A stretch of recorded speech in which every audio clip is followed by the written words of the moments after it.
These are the mistakes that I would definitely try to avoid if I had to be a white belt all over again now as a jiu-jitsu black belt. How's it going, everybody? My name is Chasen Hill. I'm a jiu-jitsu black belt. I've been teaching and training now for 13 plus years.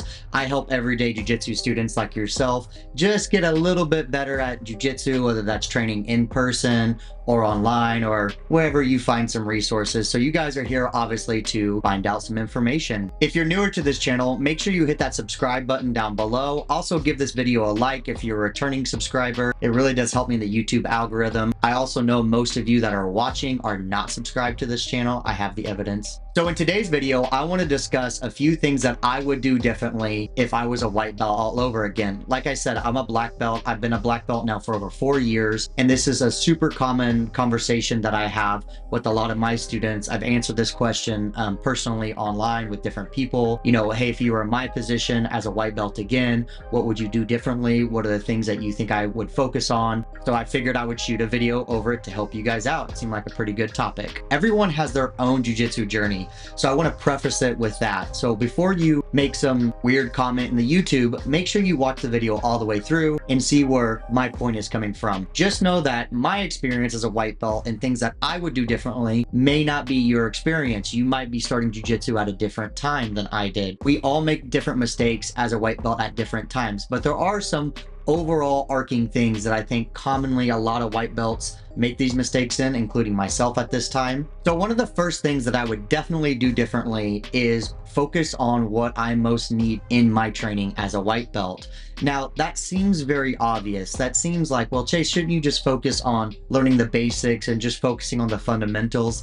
And that is absolutely correct. However, as a white belt, I did not do this. And this is commonly what I see with jiu-jitsu students. Jiu-jitsu is so fascinating and mesmerizing. In the beginning of your career, you go down different YouTube rabbit holes. There are so many different training paths you can have. You see influences inside of your gym through your favorite jiu-jitsu people on YouTube or instructionals. A lot of times you can get lost in the shuffle and get what I call the shiny object syndrome, where you're always chasing the newest or latest and different technique and training concept. And I definitely did this as well. I would see some big guys in the gym or some of these guys that I really looked up to who were upper belts in the gym, and I would try to emulate what they were doing. And it's not that what those guys are doing is wrong. They're doing it absolutely correct. They had the skill level, they have the skill set, they have the ability to be able to train those things. But me as a brand new white belt trying to emulate that or trying to implement those same things into my own training,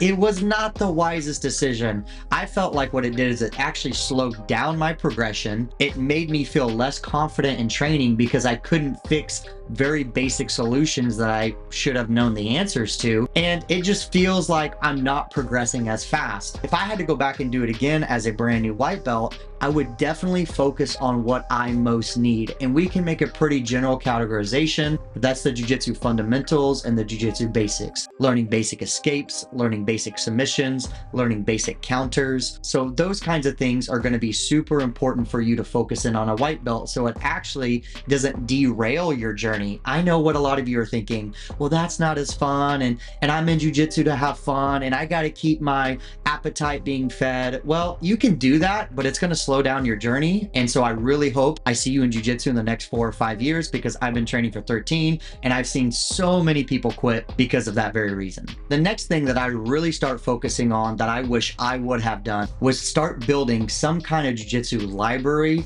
or some type of jiu-jitsu journal. A very common question that I receive from my own jiu-jitsu students in person or even with you guys online is they express they have a hard time remembering techniques and they have a hard time recalling techniques, especially when they're training. And actually writing down in a jiu-jitsu journal or building some kind of library absolutely helps that process. Now, you don't have to get crazy with the jiu-jitsu library. You don't have to categorize it by position or techniques or submissions. However, I do recommend students do that if they are able to do that. And that's one thing that I teach in some of my online stuff is I make students become organized. But research has shown that if you guys can take notes and write stuff down besides just saying I'm going to remember it, whenever you guys need to recall the information, that means being able to remember what you're supposed to do then it generates the memory faster. So in the moment that you need it, if you're in the bottom of the mount position and you can't remember which technique you need to do, the more that you can have better recalling skills, the better you're going to get techniques and the faster you're going to learn. So I wish I would have been able to keep a journal consistently. I started doing this around maybe late white belt or blue belt, but I was never consistent with it until I became maybe a brown or black belt. And then once I was able to do that, it really helped me see what I call your jiu-jitsu data. It kind of helped me see where I was weak and where I was strong, and how I was able to effectively build some kind of a training plan in order to improve these things I was struggling in.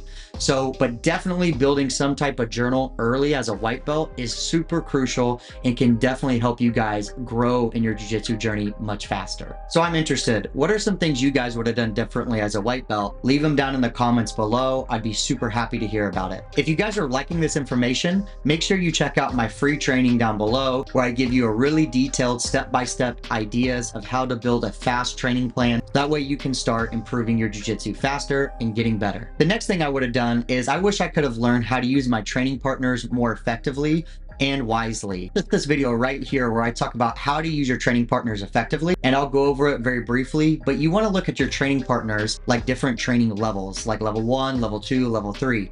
And there's a specific way that you can use each level in order to improve your jiu-jitsu faster and more effectively. So that way you're not wasting mat time, you're effectively maximizing the amount of training time that you have. Because most of you guys don't have probably 7 days a week you can dedicate to jiu-jitsu. Most people can train 2 to 3 days a week, and so you guys need to maximize all of your mat time that's possible. Usually the advice of just training longer or just training harder isn't effective for most people, but learning how to use your training partners is extremely effective and can really benefit you and grow your jiu-jitsu much faster. I wish I would have learned how to use my training partners more effectively as a white belt. That way I could work on what was most needed against the most appropriate training partners. Another thing that I wish I would have done better was prepared for class more effectively or more frequently. So if you guys are starting to build the jiu-jitsu library that I mentioned earlier, making sure that you're reviewing that information before you show up to class. Some of you guys might say, well, the library is not good for me. I'm never going to do that. I'm never going to be able to do that. Being able to prepare for class isn't just reviewing what you have written down.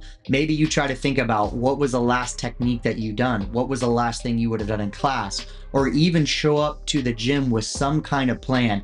I'm going to try to escape the mount at least 3 times today. I'm going to try to get out of this type of submission today. I'm going to try to hit this type of takedown today. But have some kind of plan before you show up to class, because if you can prepare for class better, then you're going to have a better training session. And I'm all about helping students maximize their training and get the most out of it, so that way you guys can stop wasting time and stop feeling as frustrated. Because when you guys have more success in your jiu-jitsu training, you tend to have more fun, and when you have more fun, you're going to stay on the mats much longer. And one of the last things I would have done is I wish I would have learned more actively versus passively. Now, active learning means showing up to the academy and trying to obtain some type of data or information.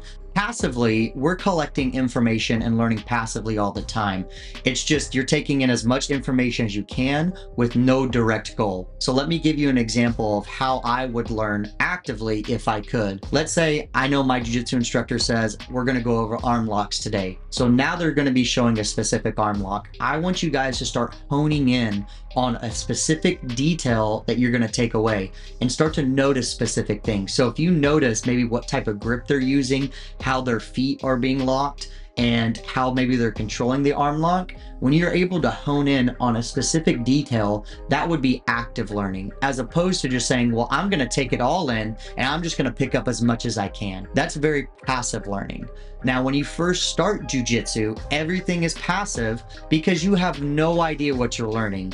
This is why you can only remember about 20 or 30% of what you're learning the next day, the first time you learn jiu-jitsu, because it's very passive. You have no idea what you need to hone in on.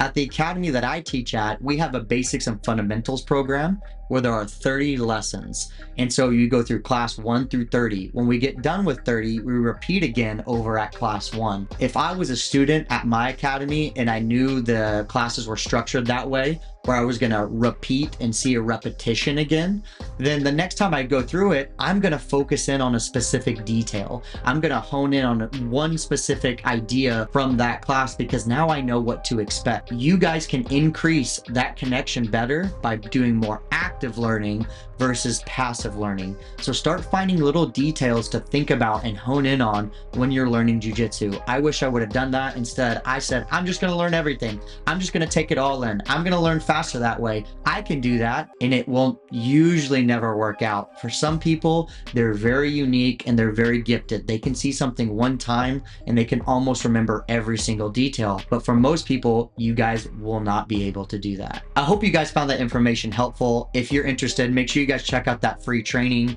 down in the description below. Also, I have an online program where I help everyday jiu-jitsu students just like yourself get better at jiu-jitsu. We go over detailed training plans. We look at their jiu-jitsu data together. We analyze training footage, and we overall try to make your jiu-jitsu training more effective and more efficient. So if that's something you're interested in, please make sure you visit the link down below where we can schedule a free strategy session, or you can email me down below right here to get more information about that. So I hope you guys are continuing to train hard, and I'll see you next time.